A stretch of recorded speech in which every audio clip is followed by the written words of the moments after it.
बिस्मिल्लाहिर्रहमानिर्रहीम।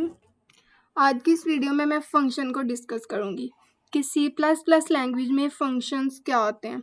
सबसे पहले तो फ़ंक्शन की 2 टाइप्स होती हैं हमारे पास, user defined function and built in function.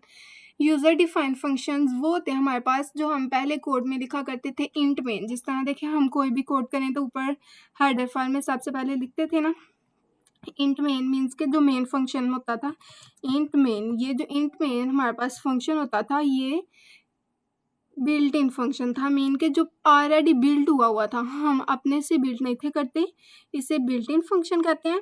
और सेकंड टाइप जो फंक्शन की होती है वो user defined function. User defined functions means के जो यूज़र खुद डिफाइन करते हैं। जिस तरह से देखिए हम इसे C++ लैंग्वेज में अगर फंक्शन को डिस्कस करें तो यहाँ पे देखिए मैंने इंट मेन की जगह इंट मैक्स लिखा है। मीन्स के ये जो फंक्शन है ये यूज़र डिफाइंड फंक्शन है, इंट मेन नहीं है, इंट मैक्स है। मैक्स हमने यहाँ पे इसलिए लिखा क्योंकि कोड में हम मैक्सिमम नंबर फाइंड आउट कर रहे हैं, इसलिए यहाँ पे हमने इंट मैक्स लिखा। इस फंक्शन को हम कहेंगे यूज़र डिफाइंड फंक्शन। और फंक्शन की 2 टाइप्स होती हैं। देखें 2 types, user defined function, built in function. और फंक्शन के 2 पार्ट्स भी होते हैं। जब भी हम फंक्शन को C++ लैंग्वेज में कोड करें तो उसके 2 पार्ट्स होते हैं। सबसे पहले फंक्शन डिक्लेरेशन होता है, देन फंक्शन डेफिनेशन होता है। इसको हम C++ लैंग्वेज में देखिए किस तरह से कोड करेंगे। सबसे पहले include stream using name space, ये ऊपर हेडर फाइल है हमारे पास। इसके बाद ये हमारे पास फंक्शन है। ये बिल्ट इन फंक्शन नहीं है बल्कि यूज़र डिफाइंड फंक्शन है। इंट मेन नहीं लिखा, इंट मैक्स लिखा, इसलिए ये हमारे पास यूज़र डिफाइंड फंक्शन है। फंक्शन को लिखने के बाद हम फंक्शन में पैरामीटर्स पास करवाते हैं। पैरामीटर्स देखें हम किस तरह से लिखते हैं ब्रेसिस में।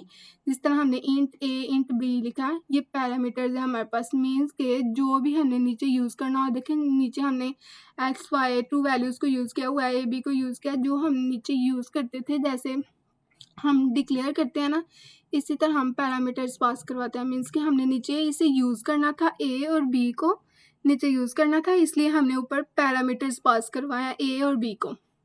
इसके बाद ये हमारे पास जो फर्स्ट लाइन है ये हमारे पास यूज़र डिफाइंड फंक्शन है और इसे कहते हैं फंक्शन डिक्लेरेशन। देखिए यहाँ पे मैं साइड पे कमेंट पास करवा देती हूँ, फंक्शन डिक्लेरेशन।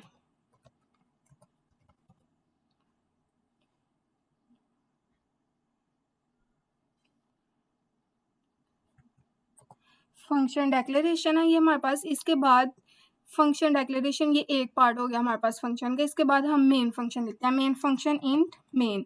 ये वाला जो हमारे पास मेन फंक्शन है ये बिल्ट इन फंक्शन है। मीन्स कि जो पहले से ही डिफाइन हुआ है, बिल्ट पहले से हुआ है।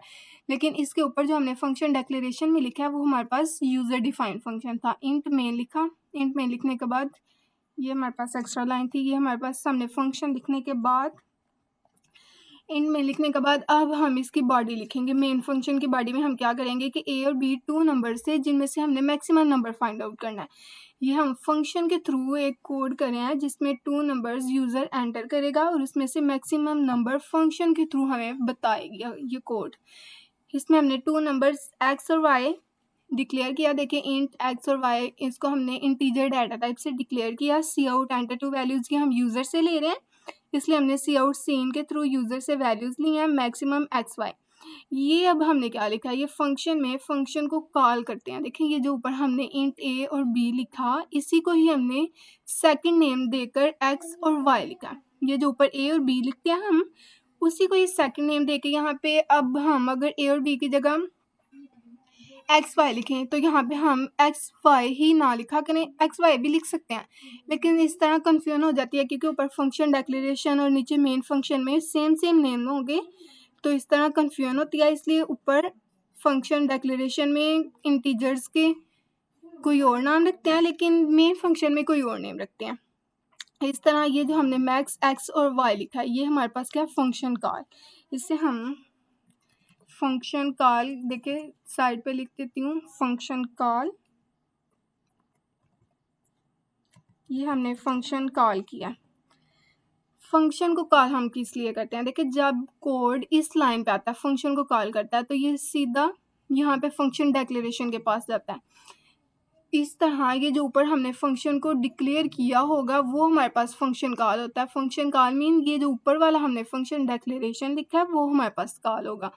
यहाँ पे हम किस तरह से लिखते हैं, फंक्शन को कॉल किस तरह से करते हैं। ये जो ऊपर हम फंक्शन डिक्लेरेशन में इंटीजर डाटा टाइप के साथ हमने जो फंक्शन का नेम रखा है, इस फंक्शन का नेम क्या था, मैक्स। इसी तरह फंक्शन कॉल में हम फंक्शन का नेम एंड देन पैरामीटर्स हमारे पास क्या थी, ए और बी। लेकिन यहाँ पे हमने देखे एक्स और वाई को डिक्लेयर किया है, इसलिए हम यहाँ पे एक्स और वाई लिखेंगे। हमने यहाँ पे ए और बी क्यों नहीं लिखा, हम ए और बी भी तो लिख सकते थे ना। लेकिन देखें हमने ए और बी इसलिए नहीं लिखा क्योंकि कर्ली ब्रेसेस में ये इसकी रेंज यहाँ से यहाँ तक ही थी।